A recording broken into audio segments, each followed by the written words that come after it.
Baltimore Ravens head into their Week 12 matchup against the Jacksonville Jaguars.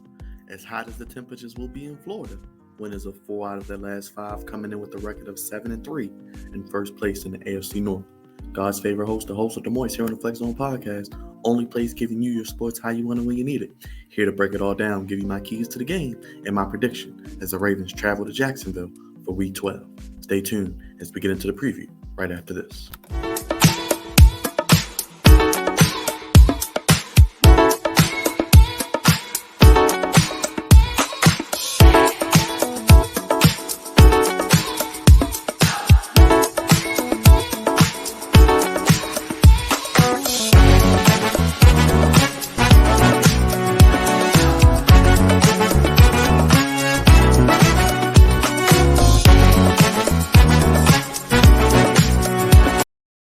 Happy Thanksgiving, Flex Zone family. Happy Thanksgiving, Ravensflock, Ravens Nation, Ravens fans, and Jaguars Duval. Welcome to the Flex Zone podcast, only place giving you your sports how you want it when you need it. God's favorite host, the host of the Moist, back with another preview for the Baltimore Ravens, this time Week 12 as they travel to 75 and sunny Jacksonville this coming Sunday.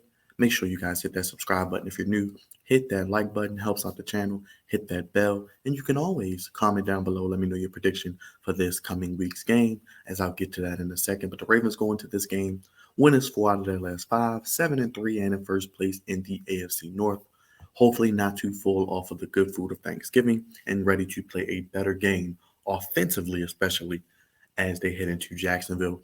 A team that they are actually lifetime record-wise 10-12 against. So an under 500 record, because if you remember in the Ravens' early history, the Ravens and Jaguars were still in the same division. The Mark Brunell, Tom Coughlin-led, Tony Baselli, some of those guys who were part of the Jacksonville Jaguars early days when they were successful, actually had a lot of success against the Ravens. Ravens went down there 2017, Monday night, got shellacked. Then the London game, they got beat out of the whole country.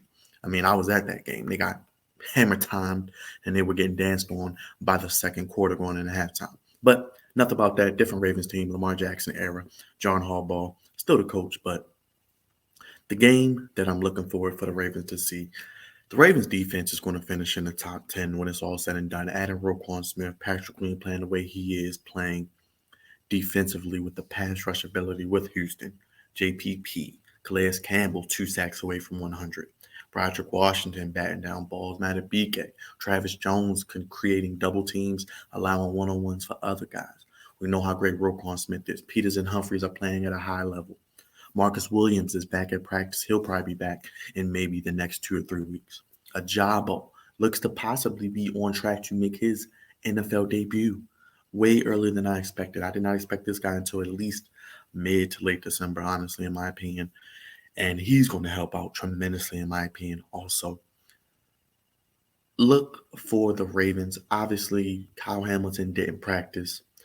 Ronnie Stanley hasn't practiced. I don't think those two will play, but it doesn't, hopefully, knocking on wood, doesn't look like their injuries are hopefully season injury ending, because Kyle Hamilton was starting to play the way that we know he's capable of playing, which we've seen at Notre Dame, flying around the field making tackles.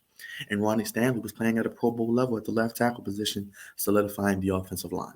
So I hope their injuries are not too long-term and maybe they're out. Ronnie, I'm a little more worried about because it's the same ankle again, which he's had 3 surgeries on, so he may miss 2, 3, 4 games. But Kyle Hamilton, maybe he only misses this week. But it does like Gus Edwards will be back. I'll talk about him in a minute. And it looks like the Ravens, even though Lamar Jackson is dealing with, looks like a minor injury, he will be fine and he will post as well. Andrews will post also. And looks like Deshaun Jackson will be back as well with the hamstring. 75 and sunny. It's easier to get loose down there in Florida. But let's get to the keys to the game. I don't want to keep you guys too long. Got some keys. And I will then go ahead and give you my prediction. First, offense. We're going to start with the offense. Ride the bus. Gus Edwards is going to be back. They needed him last week against Carolina. They could not establish the run. Too much east and west running from Kenyon Drake. Justice Hill never gets enough carries, in my opinion. Beatty still hasn't been called up. Mike Davis should be cut. Gus Edwards, get him 20. Get him 25 carries if he's up for it. Pound that rock. Use that battering ram. Ride the bus. Use this to help set up other things that I'm gonna get to in a second. But give Gus Edwards a majority of the carries. And Lamar, I would like to see Lamar run more. Carolina's defense was very fast and did a very good job on Lamar. I don't think Jacksonville will be able to do the same. And I think the Ravens have an opportunity to run the ball for around 150 yards. But I do think with the running of the football, they can use play action to attack the lackluster Jacksonville Jaguars pass defense. They're very weak on the middle. Their linebackers, Devin Lloyd, he has been benched. They don't have a lot of guys. I think Andrews could have a big game. I think Likely could have some opportunities as well.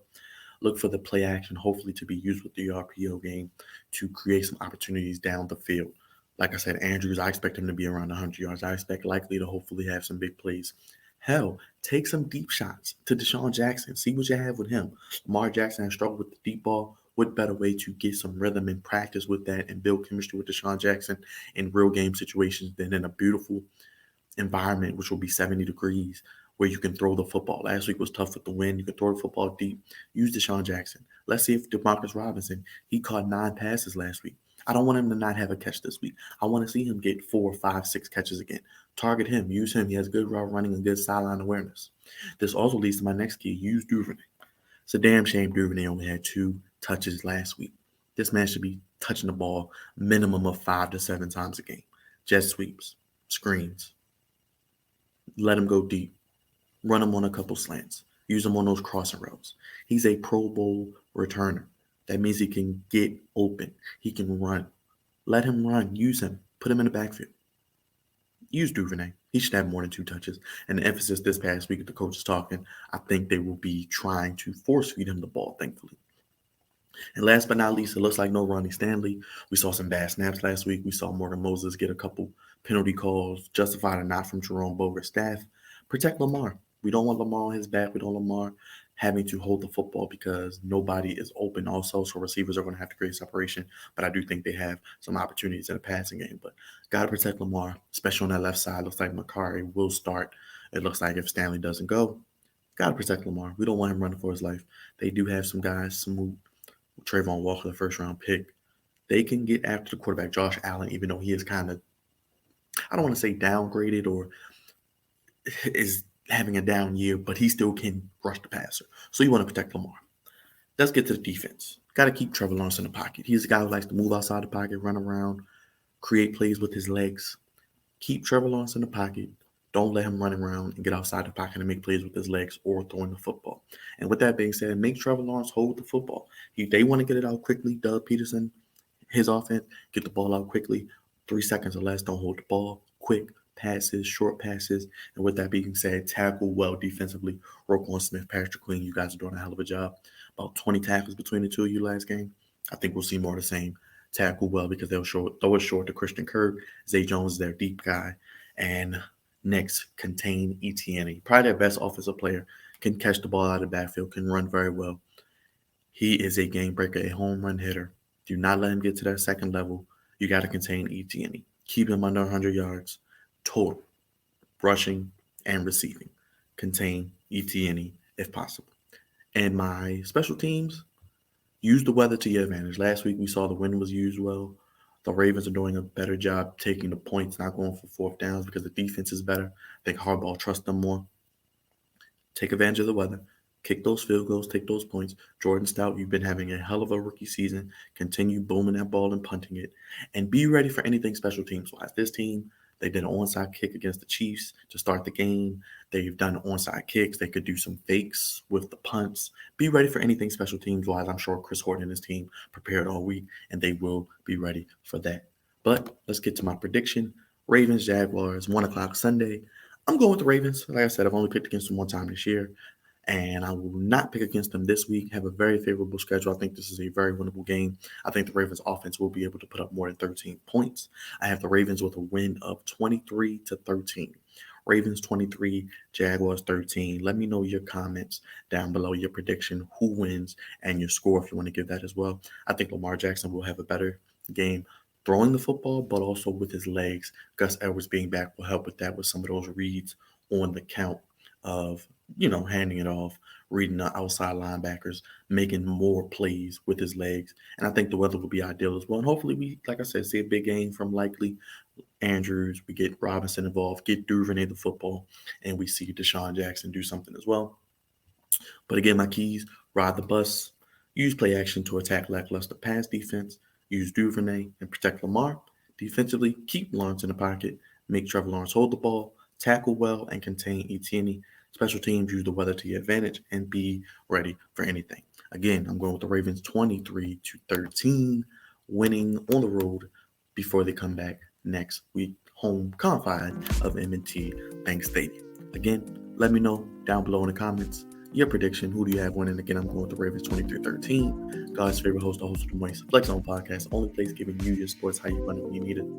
Throw up your ones that acknowledge us. We will be live for the official Baltimore Ravens post-game show this Sunday after the game is over. Hit that bell so you know when we're live. Only place giving you sports how you want it when you need it. Make sure you hit that subscribe button if you're new. Let me know your thoughts, comments, and predictions as I'm going with the Ravens 23-13 over the Jaguars. Hope everyone had a great Thanksgiving. Look forward to seeing you Sunday for the post-game show. And until next time, y'all, peace. Have a great night.